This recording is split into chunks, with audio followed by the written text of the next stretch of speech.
हमारे इस channel Mithila junction को लाल button दबाकर सब्सक्राइब करें व घंटी के निशान का बटन दबाएं ताकि सभी नए वीडियो आप तक तुरंत पहुंचे बिल्कुल मुफ्त।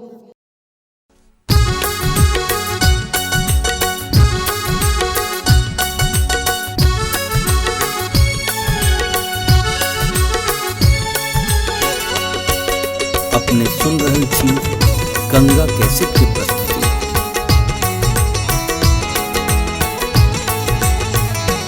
भैया गाम अबैया भौजी स्नान करैया, भैया गाम अबैया भौजी स्नान करैया।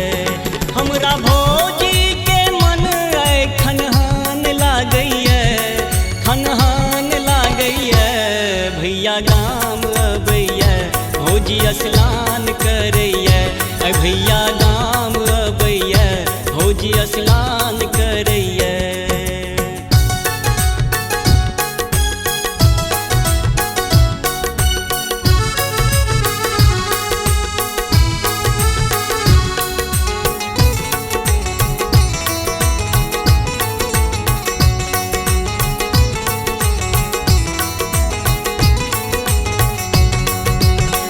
कलकत्ता से जे भैया आबै छै, भौजी लेल चमकौआ साड़ी लाबै छै।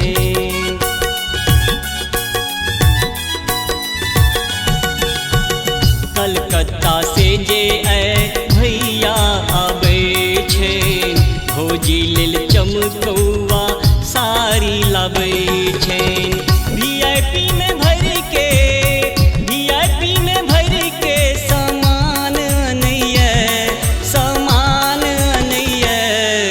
गाम अबैया भौजी स्नान करैया, भैया गाम अबैया भौजी स्नान करैया।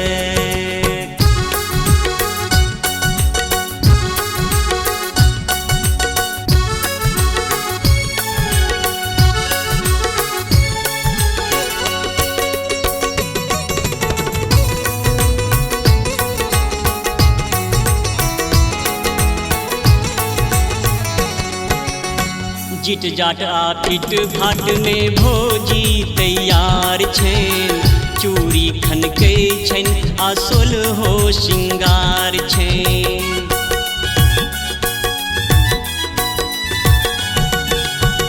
जिट जाट आ फिट फाट में भौजी तैयार छैन, चूड़ी खनकै छैन आ सोलहो श्रृंगार छैन। छम छम छम के भैया लेल जलपान बनबैया, जलपान बनबैया। भैया गाम अबैया भौजी स्नान करैया, भैया गाम अबैया भौजी स्नान करैया।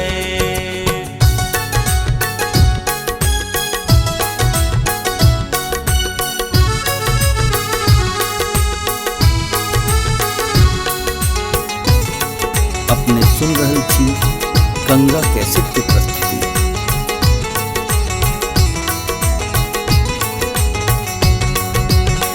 खिड़की लग जाके भौजी हुलकी मारे छै, बारी में जाकर बस के तेरा ताके छै।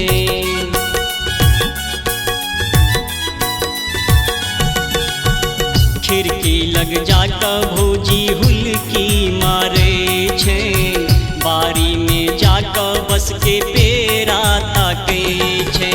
कखन अहाँके भैया एता मन नहीं लागैया, हमरा दिल नहीं लागैया। भैया गाम अबैया भौजी स्नान करैया, भैया गाम अबैया भौजी